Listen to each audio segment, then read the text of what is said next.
Bonjour à toutes, bonjour à tous et bienvenue sur le plateau de la matinale de TV Vendée. Ravi de vous retrouver en ce mardi 12 décembre, deuxième jour de la semaine. Voici ce qui nous attend durant cette demi-heure. Nous parlerons du garage Charoum à Lille, à Luçon. Il est spécialisé dans la réparation de deux roues motorisées. Du parking à étage de la gare de Montaigu-Vendée qui a été inauguré la semaine dernière. Cet équipement répond aux exigences d'aménagement du quartier de la gare. Les patois d'ici ou d'ailleurs bientôt à l'honneur à Saint-Hilaire-de-Riez. L'acte 3 du festival Le Goût des Langues, c'est du 16 au 18 février. Et il sera également question des œuvres de Gaston Chessac que nous pouvons voir actuellement au Musée d'art moderne contemporain au Sables d'Olonne.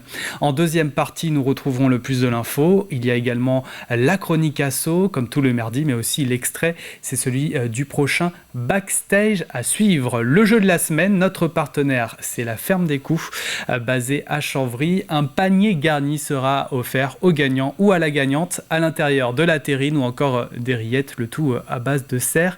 Et il y a une condition pour remporter ce lot, répondre correctement à la question que je vais vous poser tout à l'heure. Mais avant tout ça, place à la météo. Nous retrouvons un temps plutôt calme en ce début de journée. Le ciel alterne entre éclaircies et nuages, même si c'est vrai que ces derniers dominent dans l'ensemble. Concernant les températures, elles sont stationnaires. En moyenne, on a de 13 à 14 degrés. Dans l'après-midi, les éclaircies seront entrecoupées de nuages et de quelques ondées localisées. Le mercure affichera entre 14 et 15 degrés. C'est toujours sous la douceur que nous passerons cette journée. La carte des marées maintenant. Prochaine basse mer à 9h54. La suivante aura lieu dans la soirée à 22h15. Pour ce qui est de la marée haute, ce sera en fin d'après-midi, 16h09, coefficient de marée 77,80. Pour ce qui est de la carte des marchés, pour ce mardi, vous pouvez vous rendre aujourd'hui à Saint-Laurent-sur-Sèvre, Dompierre-sur-Yon ou encore la Bruffière. Un peu plus dans le sud, comme vous pouvez le voir, nous avons celui de Talmont-Saint-Hilaire ou encore les Sables d'Olonne. Nous sommes le mardi 12 décembre 2023 et le 12 décembre, nous souhaitons une bonne fête aux Alfred et Corentin. Sachez qu'aujourd'hui, c'est une journée qui va faire beaucoup de bruit puisque c'est la journée du métal. Je parle bien là de musique. C'est un Britannique passionné du genre qui en est à l'initiative depuis maintenant 11 ans. C'est l'anniversaire de la chanteuse Tal. Aujourd'hui, elle souffle sa 34e bougie. Et puis, le soleil va se coucher à 17h17 comme la veille. Voilà pour les quelques infos pratiques. Place au journal 100% local de la rédaction.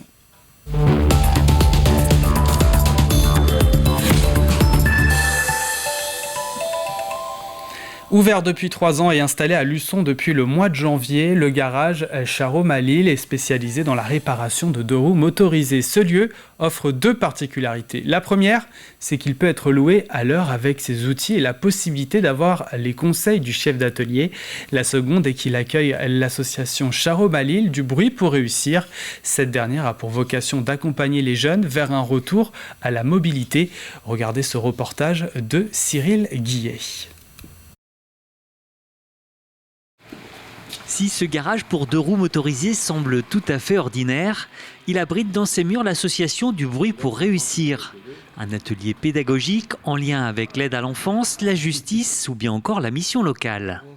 Cette association-là nous permet de faire de la formation sur de la mécanique avec l'idée de je démonte, je remonte et je pars avec. J'achète des scooters bien endommagés, généralement j'en ai 3-4 et la première fois où ils viennent, je leur demande de choisir un scooter. Tout simplement. Puis à partir de là, le rendez-vous d'après, on fait un topo ensemble, on regarde les pièces à commander.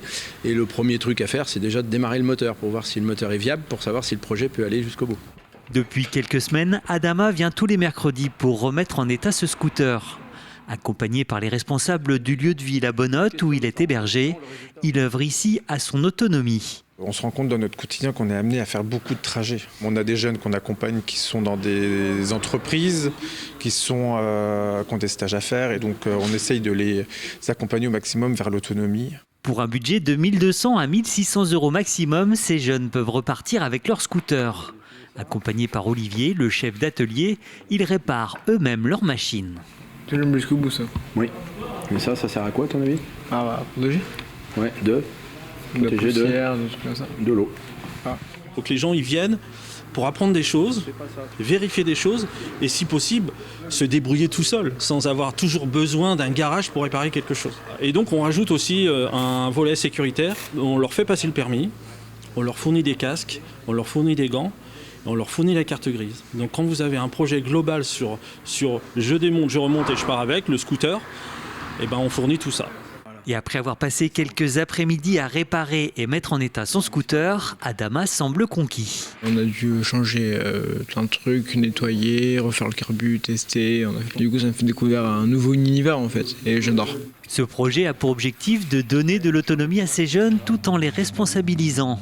À terme, ils auront suffisamment de notions pour entretenir et réparer leur machine en cas de problème. L'association TRB, Teen Run and Bike, a remis un chèque de 2065 € à l'association Le Sourire de Jules. Le jeune homme est atteint d'une maladie orpheline qui entraîne un retard de développement. Cela va servir à rendre sa vie plus simple et plus autonome. Des fonds récoltés après le défi Pédale-Dieu fin avril dernier. 12 sportifs s'étaient relayés par équipe de 2 depuis l'île-Dieu en pédalo. 24 km avaient été parcourus. De faire ce projet, ça a permis d'avoir des belles relations humaines et puis forcément de servir la cause de Jules pour l'aider dans son quotidien et puis pour l'aider dans son développement également. Pourquoi on est là? Pourquoi ils ont donné des sous? Parce que Jules est handicapé. Voilà, c'est pour ça. C'est pour aider Jules. Pour aider Jules, toutes les choses qu'on doit lui acheter. C'est pour ça. On est en plein projet de réaménagement là, vraiment des espaces de vie à notre domicile pour Jules. Parce que là, vu qu'il a grandi, il passe presque plus les portes.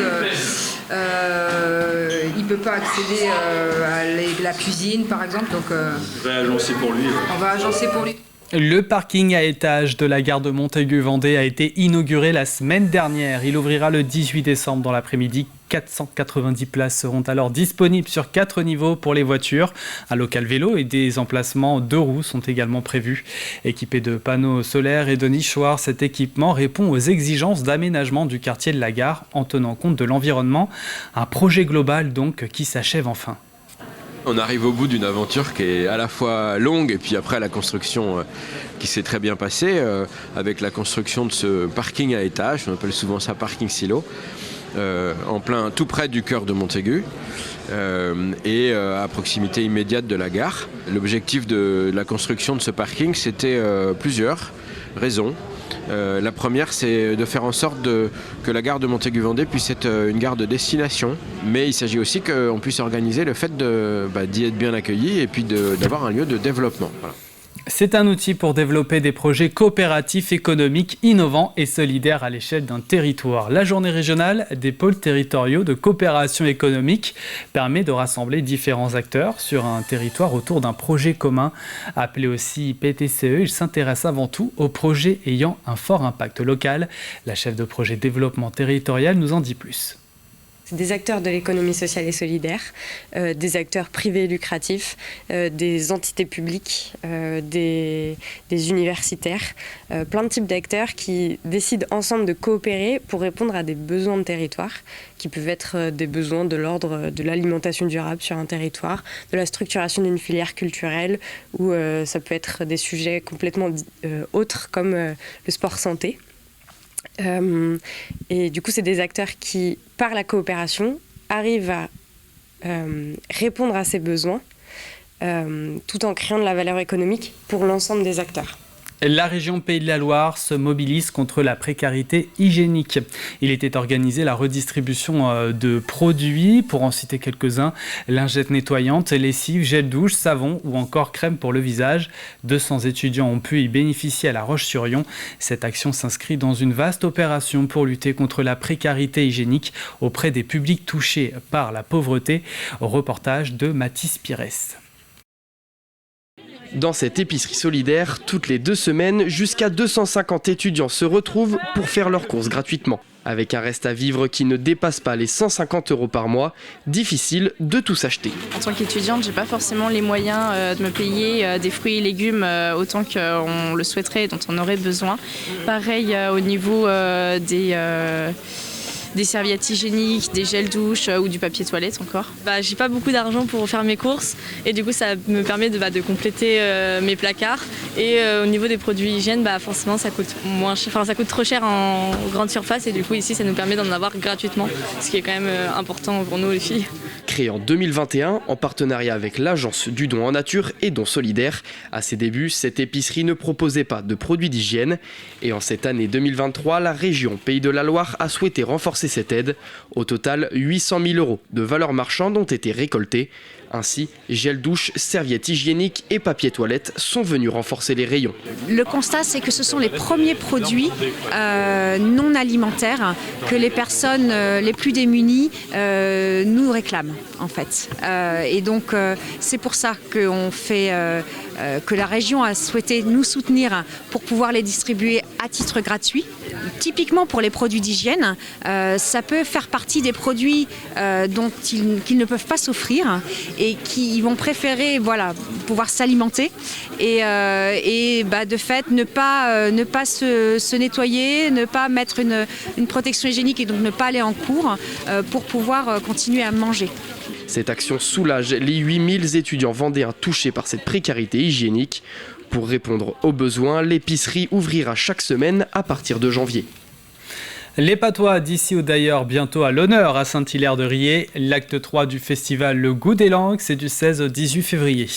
Elle fait fleurir les langues maternelles au sein de la balise, transformée pour l'occasion. Une nouvelle édition parrainée et coprogrammée par Yannick Jolin. Au programme chronique, table ronde ou encore spectacle avec une exclue. La battle de patois, 4 écoles qui vont s'affronter autour des langues maternelles. Cet événement est un moyen de rapprocher les nouvelles générations des anciennes. Une langue régionale, c'est une partie de l'histoire. Il y a des choses qui se disent dans une langue qui ne peuvent pas se dire en français, par exemple. Et en Vendée, il y a une très faible estime de soi et de son histoire. Donc les gens ont voulu énormément passer à la modernité et en effaçant énormément de choses de leur histoire personnelle. Et il y a une honte aussi transmise d'avoir été que des ploucs, des attardés, des Vendéens, tu vois. Et aujourd'hui, redonner de la fierté en redonnant de la valeur à l'histoire, redonner de la valeur à ces mots qui ont poussé sur cette terre pour exprimer des choses plus précisément, c'est pour moi fondamental. Prenons la direction des Sables d'Olonne à présent. Les œuvres de Gaston Chessac investissent le musée d'art moderne et contemporain pour ses 60 ans. Figure tutélaire de l'abbaye Sainte-Croix, le peintre et écrivain avait fait l'objet d'une nouvelle exposition jusqu'au 9 juin prochain. 6 nouvelles œuvres acquises ces 3 dernières années sont présentées parmi 180 créations, à retrouver notamment les totems chers à l'artiste. Il existe entre Chessac et le musée une longue complicité puisque la première œuvre qui a été achetée par le musée l'a été en 1964. C'est un totem, Anatole. Il s'agit bien d'Anatole, effectivement, que vous voyez là. Papa, il a tiré parti de ce qui était à sa disposition, chasseur-cueilleur. Toujours très peu d'éléments. Mais malgré ça, il a su faire émerger de ces très peu d'éléments une palette énorme, faire avec peu et tirer parti de tout. On termine avec du football, le tirage au sort des 32e de finale de la Coupe de France, la 107e édition. Les 64 clubs engagés sont fixés sur leur sort. Comme chaque année, ce stade de la compétition marque l'entrée en lice des Ligue 1. Les 2 clubs vendéens n'ont pas hérité de l'un d'entre eux, mais la fête sera belle à Châlons, équipe de National 3 qui va recevoir un club de Ligue 2, Rodez. Enfin, les Herbiers en N2 jouera JS Douvres, équipe de Régional 2, ou Châteauroux de National en fonction d'une décision sur tapis vert. Voilà pour l'essentiel de l'actualité en Vendée. Place aux prévisions météo détaillées du jour. Nous retrouvons un peu plus de calme. En tout cas, en ce début de journée, le ciel alterne entre éclaircies et nuages, même si c'est vrai, les nuages dominent dans l'ensemble. Concernant les températures, elles sont stationnaires, mais encore hautes pour la saison. Vous prévoyez ce matin 13 degrés dans les rues de Montaigu-Vendée et les Herbiers, 13 également à Luçon, Pouzauges et La Roche-sur-Yon. Plus à l'ouest, nous gagnerons 1 degré, 14 pour les Sables d'Olonne, la Tranche-sur-Mer, Saint-Jean-de-Mont et Talmont-Saint-Hilaire. On ira jusqu'à 15 degrés à Noirmoutier. Dans l'après-midi, les éclaircies seront entrecoupées de nuages et de quelques ondées localisées. On note également du vent qui pourrait atteindre les 50 km/h dans les terres, 60 sur le littoral. Le mercure affichera entre 14 et 15 degrés. C'est toujours sous la douceur que nous passerons cette journée. C'est la fin donc de ce flash. Il est temps de retrouver nos chroniques du jour. À retrouver dans quelques instants la chronique asso avec Mathis Pires. Il y aura également l'extrait de Backstage, un nouveau numéro de Backstage à retrouver dans son intégralité tout à l'heure, juste après la matinale de TV Vendée. Il y aura le jeu également. Nous vous offrons un panier garni de terrine à base de cerf. Il faudra répondre correctement à la question que je vais vous poser tout à l'heure. Mais avant tout ça, place au plus de l'info.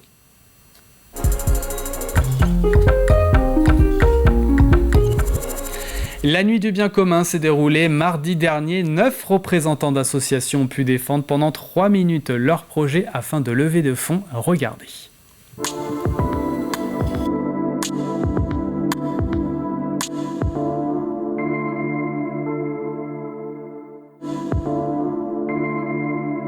Alzheimer. Je travaille depuis 15 ans auprès de personnes touchées par cette maladie. J'ai vu leur ennui face au manque d'activité et leur désintérêt quand elle n'avait pas de sens pour eux. Imaginez une grande maison agréable, de plein pied et entourée d'un jardin, avec des chambres individuelles et différents espaces collectifs partagés, pour que chacun puisse rencontrer les autres ou s'isoler selon ses besoins. Eh bien, ce rêve va se réaliser. Notre association va ouvrir en 2025 un habitat partagé dans la commune de Houilleron-Saint-Germain. Nous sommes une association composée de 16 bénévoles, tous passionnés et un peu rêveurs. Notre projet est simple. Nous avons inventé une machine à remonter le temps. Elle va pouvoir être transportée dans des lieux qui nous est pour l'instant impossible d'aller.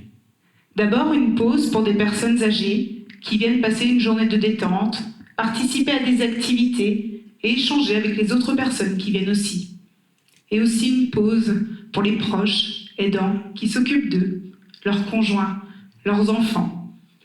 Donc tous les matins, nous allons chercher ces personnes âgées en perte d'autonomie et en recherche de lien social pour les emmener à la maison d'accueil. L'association va investir dans l'achat d'un véhicule professionnel et spacieux. Pour cela, nous avons besoin de 30 000 € pour un véhicule. Idéalement, il nous en faudrait 3. On a hâte d'avoir cette première voiture. Bientôt, grâce à vous, ça le fera. Les habitants choisissent eux-mêmes leurs produits. Donc ils vont démarcher les producteurs locaux parce que c'est moins loin, c'est moins cher et puis c'est meilleur. Mais avant tout, ce lieu, c'est un lieu de vie où des liens se créent. C'est déjà 100 bénévoles qui se bougent tous les jours au service de toute leur commune. C'est des héros, on le sait, on veut qu'il y en ait 2 fois plus. Cette maison est assez grande pour pouvoir accueillir 7 petits plus. Ces personnes qui sont nées avec un chromosome en plus ou une déficience intellectuelle. Ils sont au cœur, donc ils pourront participer à tout ce que la ville pourra leur proposer. Notre champ d'action, la création de comédies musicales. Nous souhaitons offrir 2000 places de ce spectacle à des personnes défavorisées issues du réseau associatif et caritatif de Vendée, grâce à vous. 10 000 €, ce sont 700 billets offerts, mais ce n'est qu'un début. 150 € de dons ce soir, c'est 10 billets offerts. 10 sourires dessinés émerveillés, mais surtout, et retenez-le bien, des milliers d'étoiles plein leurs yeux.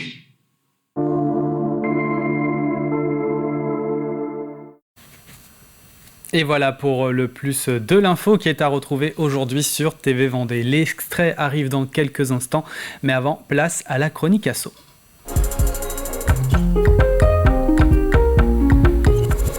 Nous nous intéressons à Jamlave 85 ce mardi, collectif formé pour accompagner les personnes malades fragilisées par le grand âge en fin de vie ou en deuil.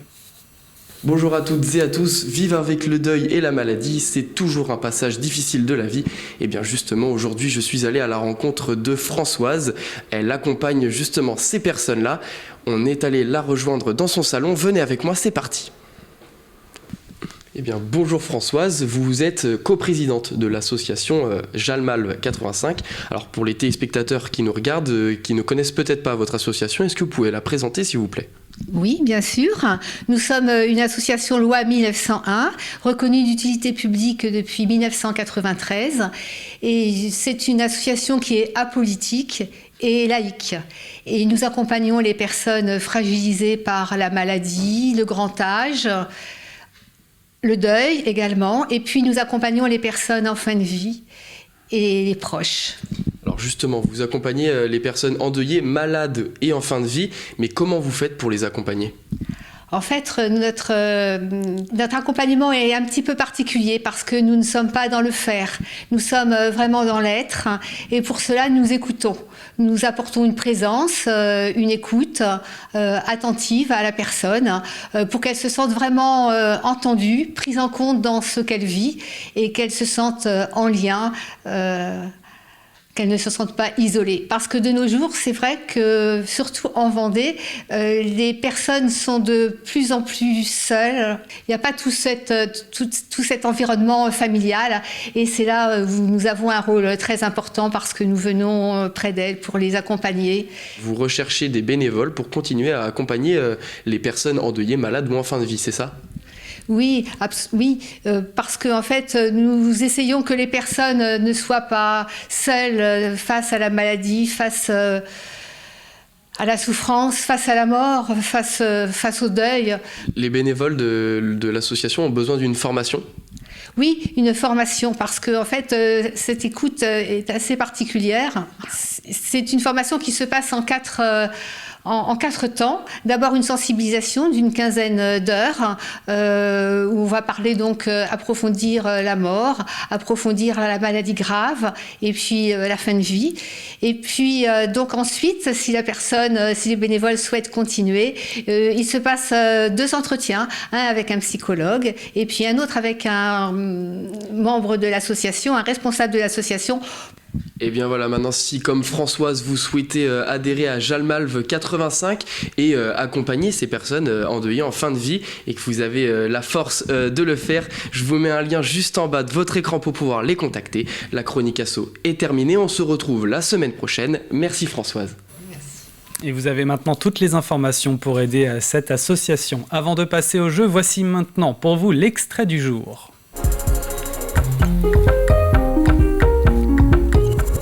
Comme tous les mardis, c'est Backstage que vous retrouvez. Aujourd'hui, l'invité, c'est Alex Ruiz. Il sera à l'affiche de la 36e édition des Rockers qui ont du cœur ce samedi. Regardez.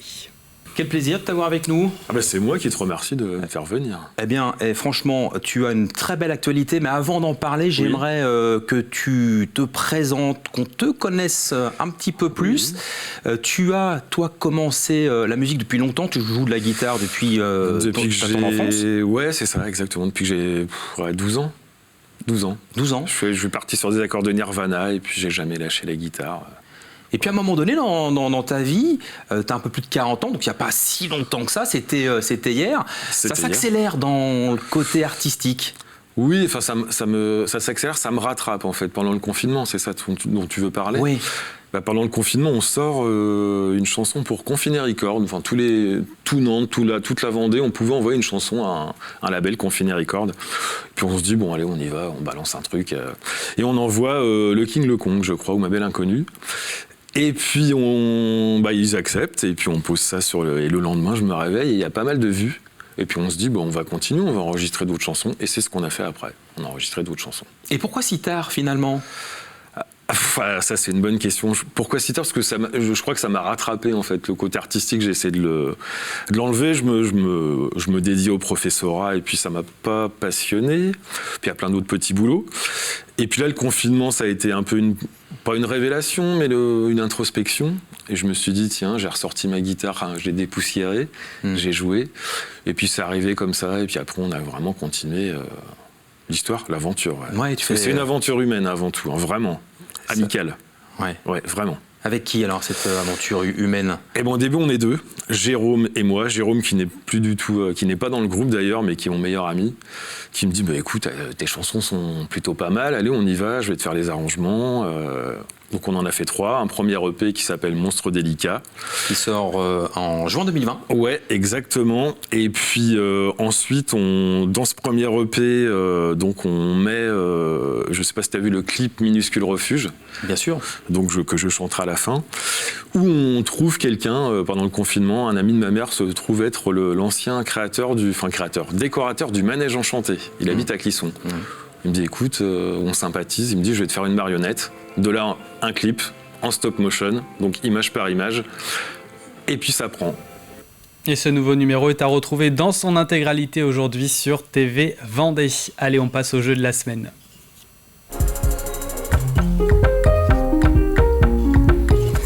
Nous vous offrons un panier garni. Il comporte à l'intérieur des rillettes, terrines aux figues ou encore civets aux petits légumes, des produits tous faits à base de serre. C'est avec notre partenaire, la Ferme des Coups, cette semaine. Mais pour pouvoir vous régaler, il faut répondre à cette question. La voici. De quel véhicule a-t-on parlé dans un reportage tourné au Sable d'Olonne la semaine dernière? Voici donc le deuxième indice.